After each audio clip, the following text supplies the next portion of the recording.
Welcome to SMU Stories, the podcast where we dive into the journeys of remarkable alumni from Southern Methodist University who have excelled in the world of business. I'm your host, Mitch Brown, and each episode will uncover the secrets, challenges, and triumphs of this extraordinary individual. From entrepreneurs who've turned dreams into multi-million-dollar enterprises to executives leading global corporations, SMU has nurtured a community of innovators, leaders, and visionaries. Join us as we sit down with the alumni who have walked the same halls, studied in the same classrooms, and emerged as industry pioneers. Get ready for insights, inspiration, and actionable advice as we explore the unique SMU stories that have shaped the business landscape. Whether you're a current student, an aspiring entrepreneur, or simply curious about the power of the SMU network, this podcast is for you. So grab your headphones, settle in, and let's embark on a journey through the compelling narratives of SMU alumni who are making waves in the business world. This is SMU Stories. Let's begin.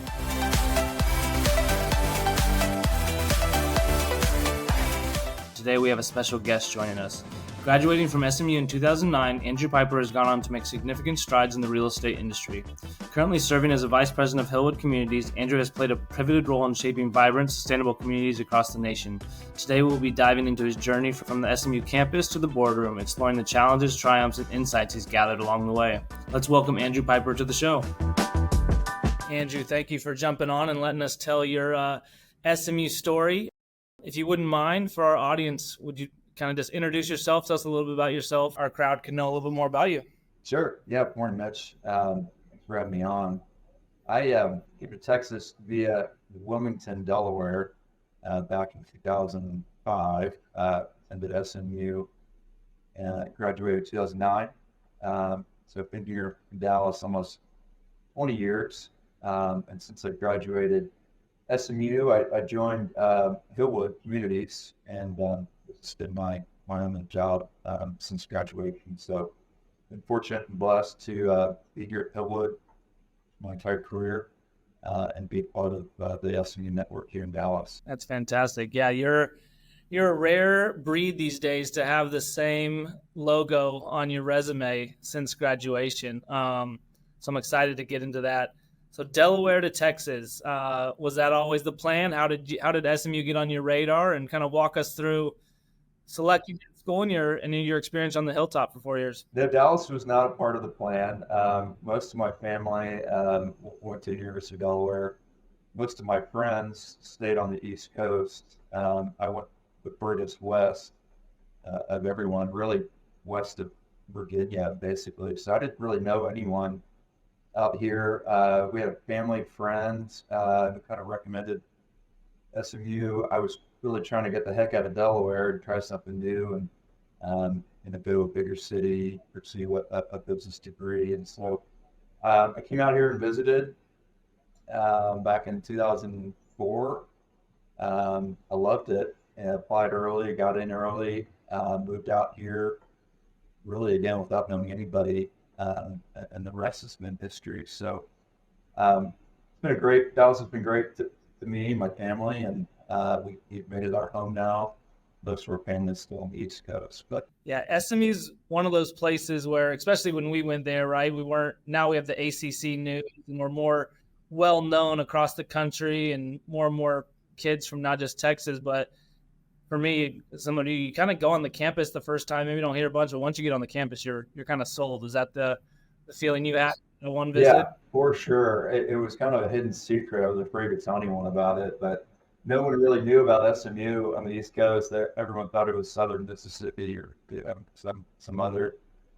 So once I got out here, it's just kind of that hidden gem that really none of my friends knew about. When they came to visit, they were kind of blown away. But yeah, it was fantastic. And really, since I moved here in 2005, just the growth on campus, all the schools and the buildings, facilities, it's just been incredible. I almost don't even recognize it anymore from when I moved here. Even just the city in general, from University Park to Uptown to, we'll get into what you guys at Hillwood are expanding and how that growth looks for DFW. And was real estate always a leading kind of sector for you? What were you studying? What kind of pieces at school really resonated that led you into your business pursuits? Yeah, I've got some family back home that have been in the real estate industry for a long time, but I spent many summers working with them and kind of getting exposed to real estate, I knew I wanted to get into it. So I started to go down that track at SMU. There wasn't really a real estate school at the time, but I was taking as many classes as I could. Right in the middle of my tenure at SMU, we had the kind of great financial meltdown, and so real estate all of a sudden became kind of a taboo word. And so I actually kind of pivoted later when I was a junior, senior, to a finance degree, knowing that would give me more flexibility out in the workforce. So I always wanted to get into real estate. I didn't know if that was going to be a reality for me. Graduating in 2009, but I was fortunate to kind of get my foot in the door here, and things have worked out. So this is kind of the path that I had hoped for and been on. So you mentioned 2009. It's a tough time for real estate. Focused individuals getting into the profession. We have SMU has its Folsom Institute now, which I know you're involved in. So I want you to kind of talk about that a little bit. You didn't have that when you were there. How did you network? What were you using from your network resources to SMU's resources to kind of continue to pursue that path in real estate, even in a very difficult time? Yeah, it was very unprecedented times coming out of SMU in 2009. I don't think anyone was frankly prepared for what went down. And so, everyone was kind of scattered, just trying to figure out what the next plan was. If the school was challenged and trying to support us. I remember specifically being in a finance class in 2008, and we went in, sat down, and he just clicked on CNBC, and we just watched the meltdown happening before us. And he said basically, you're witnessing history here. This is unprecedented. And so, with that, I think everyone was kind of on their own. I mean, the SMU certainly had great resources to help. I applied for jobs for almost an entire year before successfully landing one. So it was a grind. It was a challenge.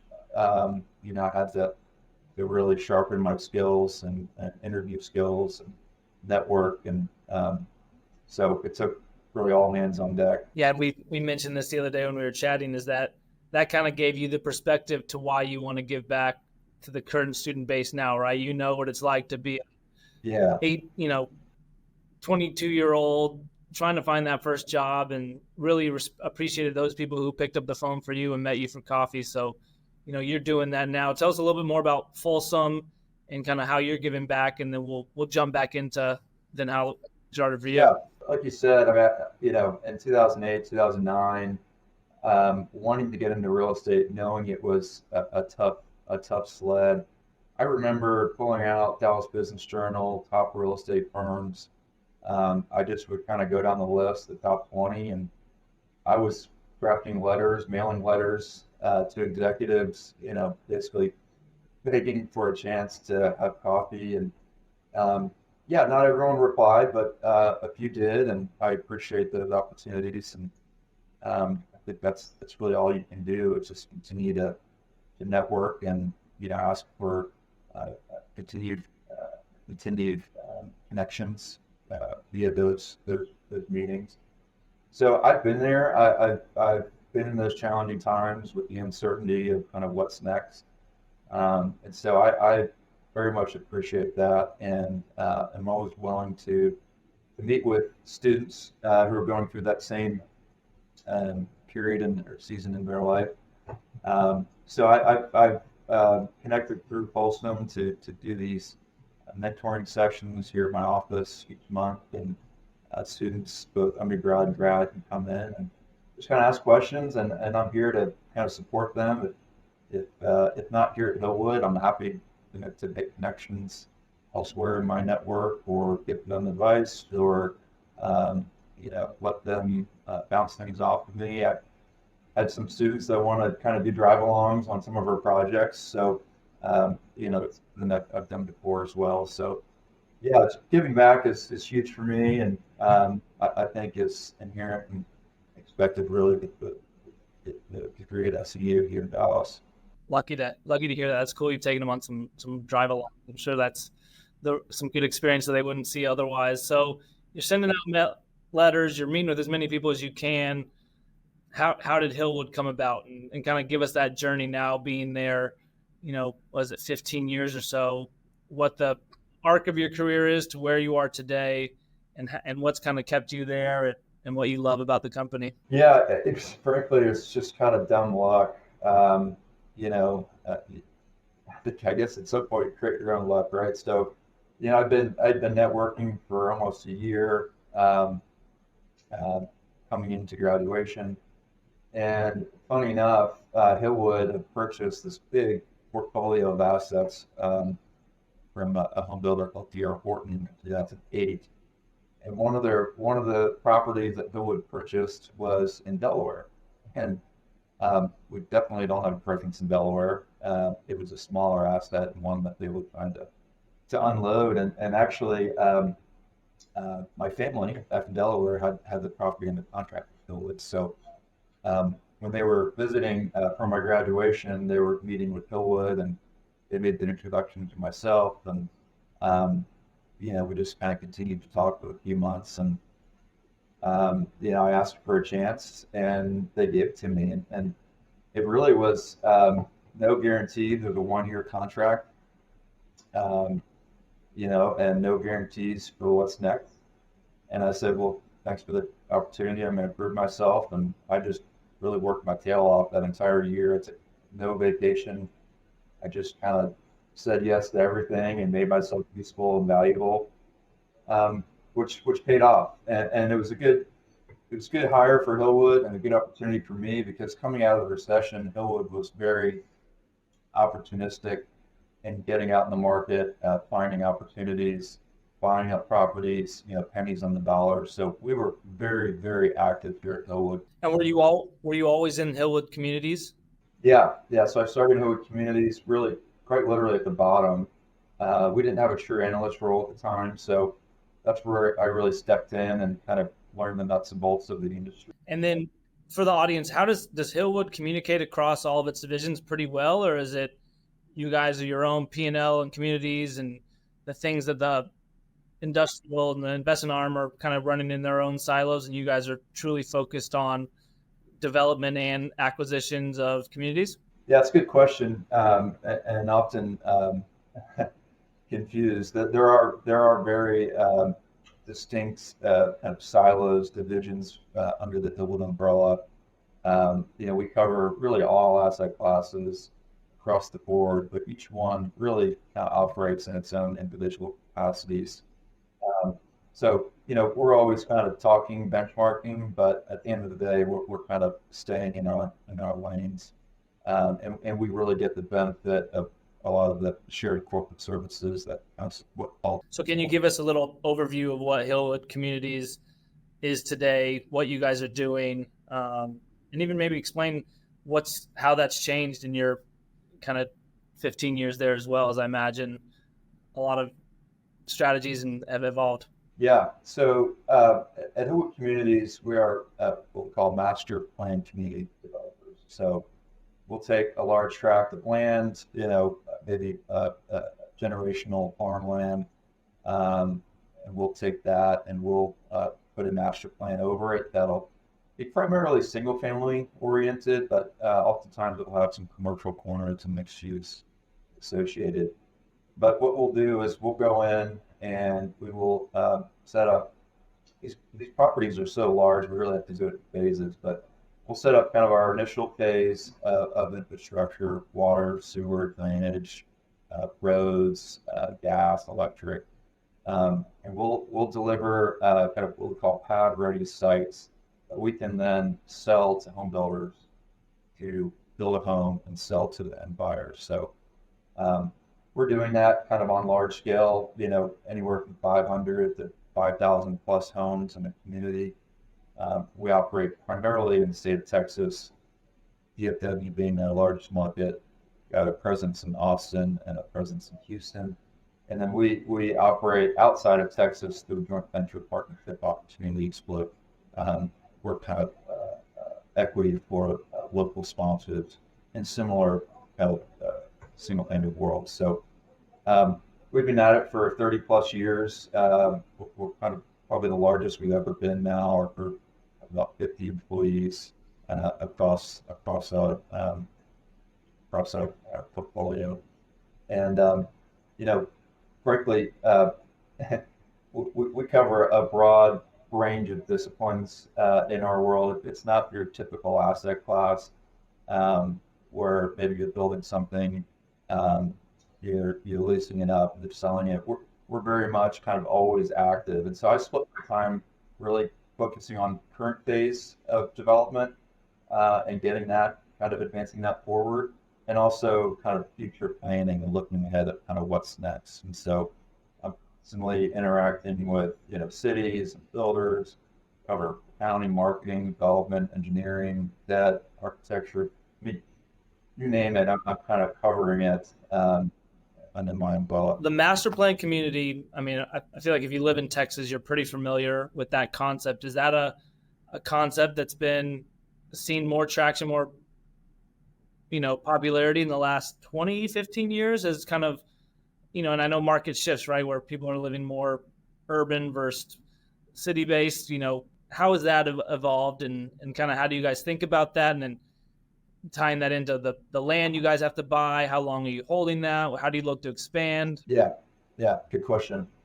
There's really been a flight to the suburbs over the last decade or two, and that growth has really been chewed up, on perimeter tertiary markets, and a lot of big cities, unlike Dallas, are kind of land constrained, landlocked, and so it's much more challenging for them to acquire large parcels of land to create these master plans.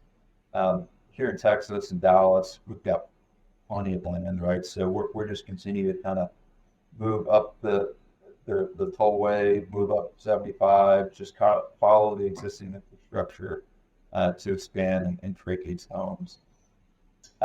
Master plans really are most prevalent, really, I would say, in Florida, Texas, California, maybe Colorado.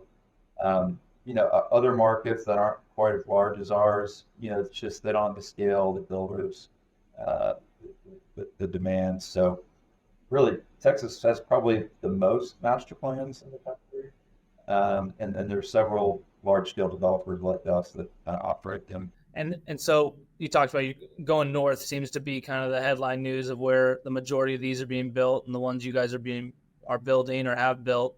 What's the process of getting the right amount of acreage? I mean, you guys are talking, seems like 3,000 units is a sweet spot for you, or homes. Like, how many acres is that? How long does it take to kind of phase out a pipeline of these things and know where you can put it and kind of what you need? Yeah, there's a real land rush in North Dallas, North Fort Worth. There's a lot of probably more speculation land buying than we'd like to see. They really running up land prices. People are trying to put together multiple tracts of land to kind of consolidate a lot of the parcels. And I think we're looking for good long-term value. I mean, when we can get scale is where we really exceed. And we sell lots to home builders, but at the end of the day, the home builders are also developers, and so sometimes we are competing for the same land plays. Home builders in DFW are developing almost 60% of single-family lots. So, they don't always need us to develop for them. And so that really pushes us. They take kind of the low-hanging fruit because their cost of capital is lower. They don't have to make as much money on development as we do. So, they're able to kind of churn through kind of the low-hanging fruit, the smaller scale projects, which pushes us, master plan developers, to the larger scale, maybe a little hairy, maybe needs some work, some entitlements. And that's where we really excel. And sometimes that can take 18, 24 months to really, get a project teed up for, breaking ground and being shovel ready. So, it takes a lot to kind of turn these projects on. The further we get out, the less available infrastructure is, the water, the sewer, the things necessary to kind of flush the first toilets. So it's challenging. It's time intensive. It's capital intensive, and it's not for the faint of heart. But it's all risk adjusted. So our returns are more outsized than say some of our other asset classes here. And I think you touched on it a little bit earlier, but the city discussions that you have to have, right? Like every county, every city has its own hurdles that you have to deal with. What's that experience like? You got any good horror stories you can share on some of those components? Yeah. I don't think we have enough time for all the stories, but I would say generally speaking, there's over 100 jurisdictions here in North Texas, and each one's a little bit different. Each one has its own personality and leadership, and so each one we kind of take on a case by case basis. Not every municipality is pro development, and so that's fine. There's plenty that are, and so we certainly want to be somewhere that also wants us to be there. We want it to be a partnership, and so we engage these municipalities very early on to get their buy-in. We do a lot of kind of education on what we do, how we do it, the value it provides, how it can benefit the greater community, and knowing it's a long-term relationship. And so that's super important for us to maintain those relations, because also not all developers are the same, and so we think that we're best in class in what we do, and we're not like some of the other developers that maybe put a bad taste in everyone's mouth. So a lot of just touring and just kind of getting them up to speed on what they can expect. I think from the end user and talking to whether it's home builders or developers, like the population, we see the finished product and we're like, oh, that looks great. Community looks awesome. Another 3 years of lobbying and development that went into it. And so it's incredible what you guys do. So, you find the land, you kind of have targeted where another community goes. You mentioned you do the horizontal development. You're selling the pads to developers who are then selling the homes to the end users.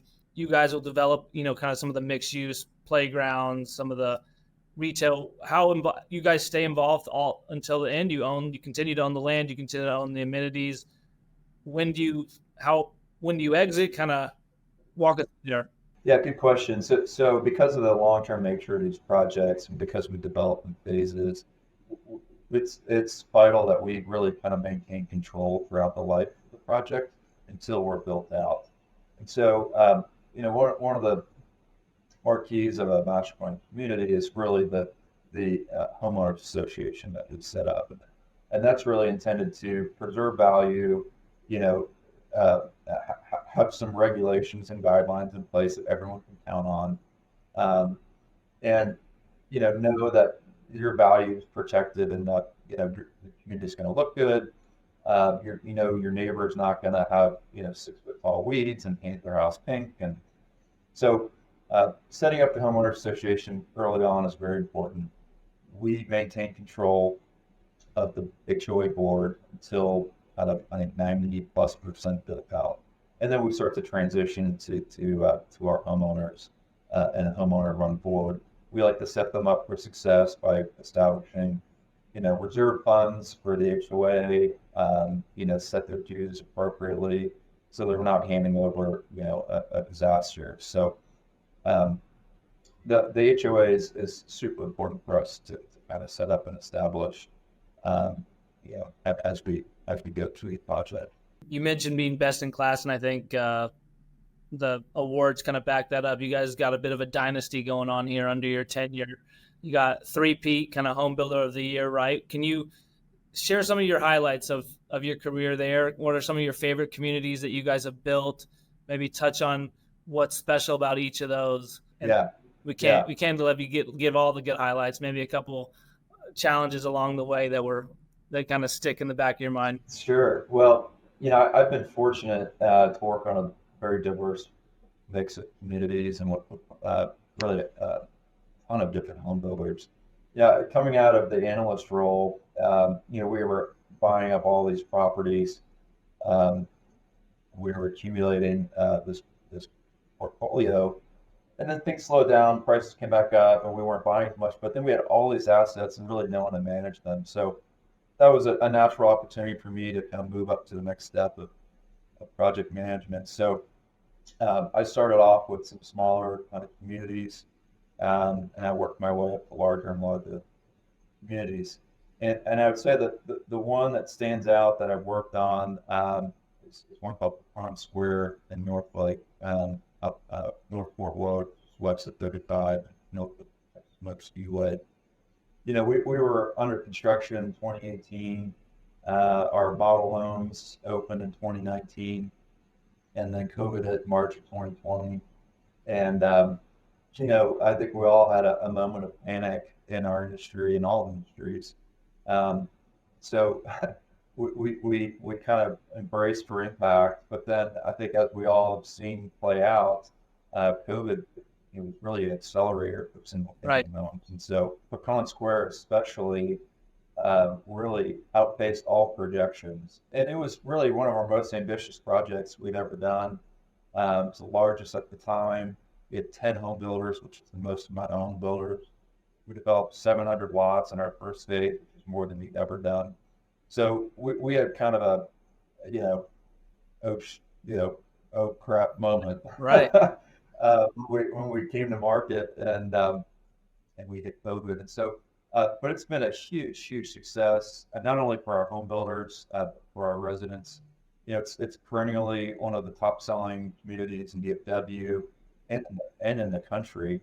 And then, regarding awards, I would say, Pecan Square's won Master Planning Community of the Year twice now, but I think more importantly, it's also won People's Choice Community of the Year, which is voted on by residents of the communities that are nominated. And, what better testament to the success of a community than to have your residents, tell you that they're happy and they love the home that they've created in the community. So I think that's what I'm kind of most proud of is to have a community that's not only been successful for us, but that our residents really love to call home. Love it. What you guys can probably speak to a few economic trends as good as anyone, right? You're seeing where people want to buy, where they want to move. What's the next 5 years look like for you guys? Where are you guys hoping to build? What kind of areas do you see being as opportunities? And then, touching on Dallas as a whole, how do you see people moving in? Kind of what's your outlook for, the future of Dallas as well? Yeah, I would say generally speaking, we at Hillwood are pro Texas. We're long Texas, especially DFW. DFW is the number one new home market in the country. We're building, 50,000 plus homes each year, which is, when you think about it, it's just great, mind blowing. That's a lot of homes. With that, I mean, even if we had a slowdown, we're still doing, 40, 35,000. I mean, those are still strong numbers, and people still need homes. Nationally, it's debated what the true number is, but nationally we're, 1 million plus. Some people say 5 million homes undersupplied. And so I think just generally speaking, home building is great in that there's a ton of demand. So I think that's important nationally and here locally. We think that given the climate here in DFW and in Texas, we're going to continue to get net migration from the coasts. We're seeing that play out here daily. And so, we just continue to want to find good quality A locations in the path of growth where we can, put quality communities on the ground that we're proud of. So we're constantly looking for new opportunities. There's fewer out there that, are ready to go because of the utilities that are kind of unavailable in these growing markets. But, we're getting creative, we're finding ways, and we're making it happen. So we're pretty excited about the future. So we can expect a few more master communities in the next 3 to 4 years of you guys of similar size and kind of the pipeline there. Yeah. I would say too, just quickly, since the downturn, really the home builders are in much better shape than they were previously. They kind of got out over their skis. They learned a lot of tough lessons. The home builders as a whole are much more financially sound than they were, pre 2008. And so, especially the public home builders, they almost have full debt to equity coverage, well capitalized, great long-term debt facilities in place. And I think they're in a better position than ever, going into, these uncertain times. So.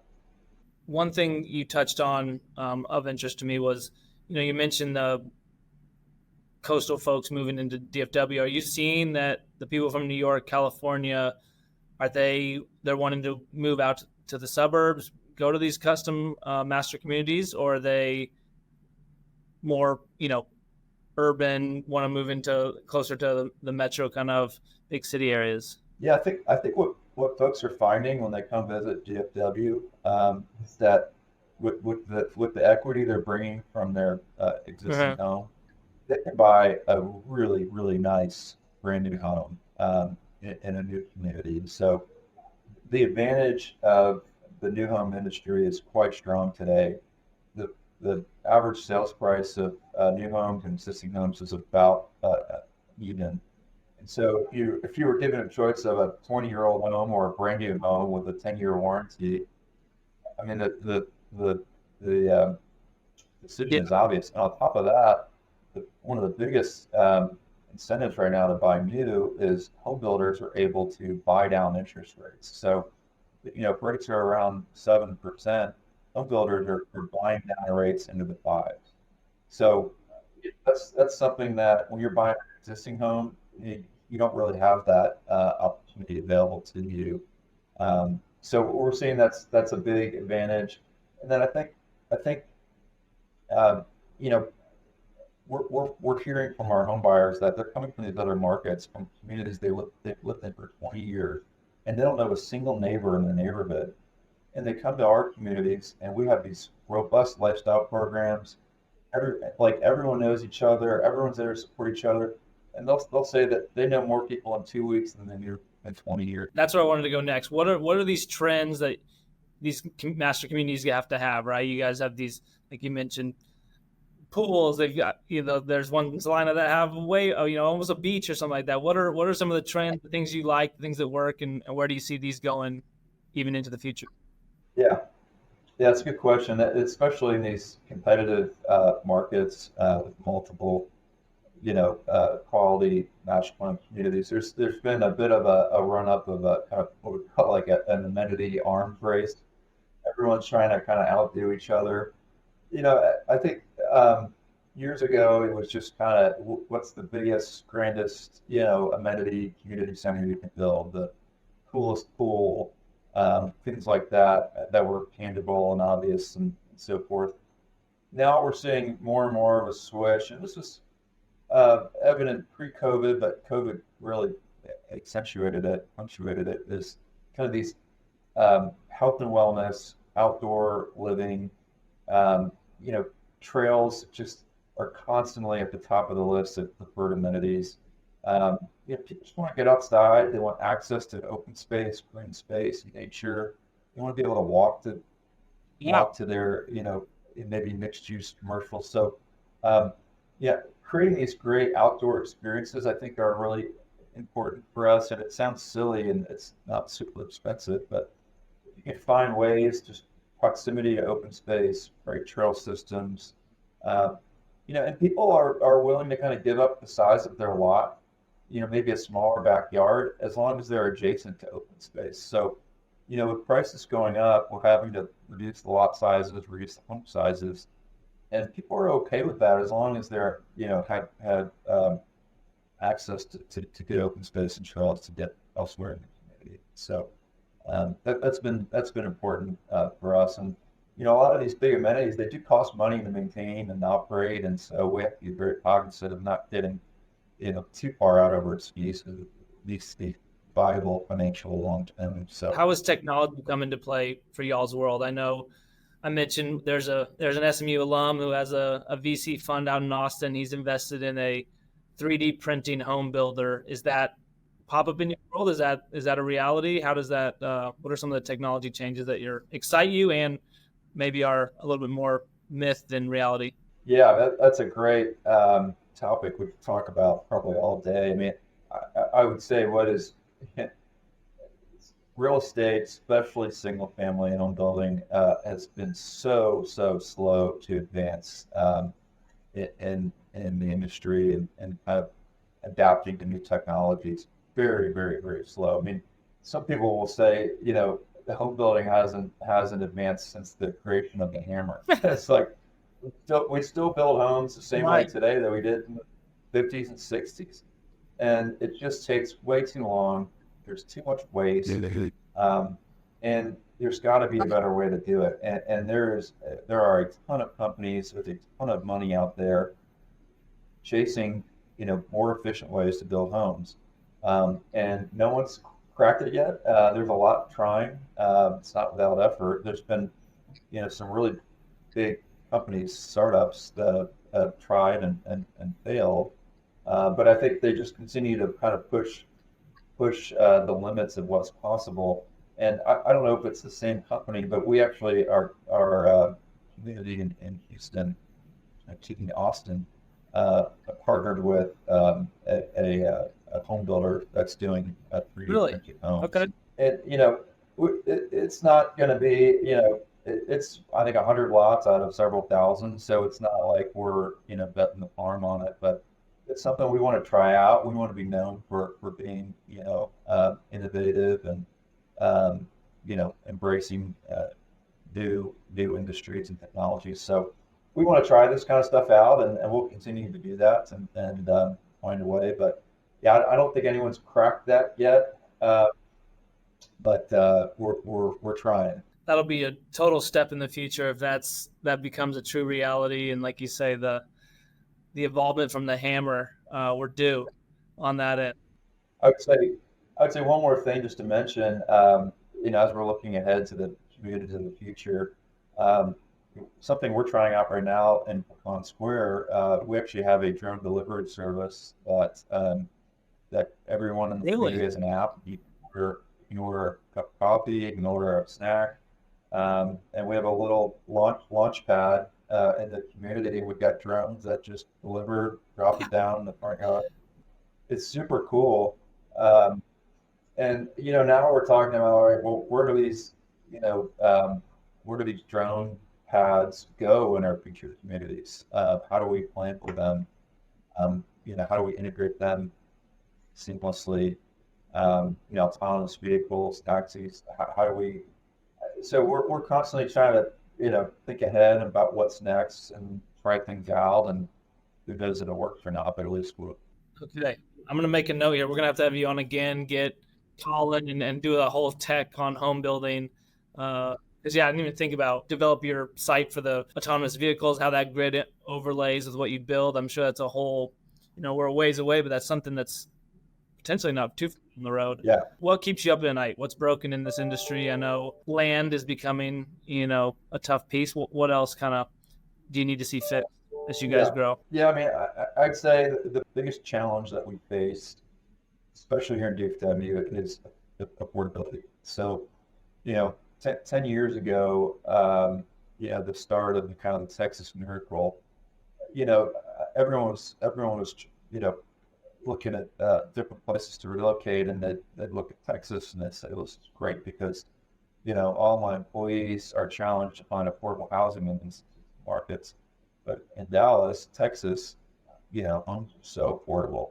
And that was the pitch for a lot of relocations for years. Housing is much more affordable here. I'd say to an extent it still is affordable relative to where they're coming from, but it is not nearly as affordable as it was. The average sales price of a new home in DFW has doubled in the last 10 years. We're just around $40,000. So, when you look at the median income here in DFW, and you look at the median home price, I mean, it's completely out of whack. I think something like the median income can only afford like 25% of the homes in DFW. And so, we're starting to get kind of out of whack. We have home builders who are averaging, $400,000 homes a couple years ago. They're averaging 600, 700,000 now. And people are buying them and they're finding a way, but it's like, how many $700,000 homes can you sell? So, we're all challenged with pricing, and the answer to date has been really, smaller lots, smaller homes, small footprint to drive those costs down. But we're not seeing material prices decrease meaningfully. We're just input prices on home building are kind of stagnant, and so we're feeling the same effects of inflation just like every other country, and it's translating to expensive homes. So we've got to find ways to bring that down. I think we're all focused on it, but we got to get more attainable price points for the masses. Yeah. Here in DFW, or we're going to just lose our advantage. So what opportunities do you see for the recently graduated college student in the home building world? What's kind of some of those avenues you'd want them to explore? Some of the advice that you give your mentees on how to get in the world and what to look for going forward? Yeah, good question. Because I did meet with several students, and one thing I just remind them is don't forget about home building and single family development. It's often overlooked in terms of real estate. We're not quite the sexy, industrial retail office.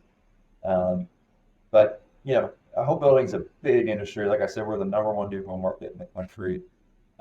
We're building 50,000 homes annually.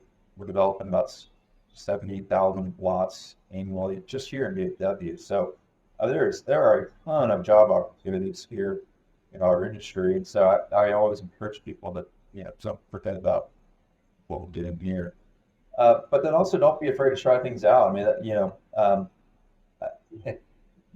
don't think, your first job has to be your last job. I'm fortunate to kind of be the same company I started out in, but that's very much the exception. And so, go somewhere, find somewhere where you can develop your foundation, because everyone's got to kind of work hard. There's no replacement for working hard early in your career. So find a place to do it, learn the industry, learn real estate, and know it'll pay off at some point.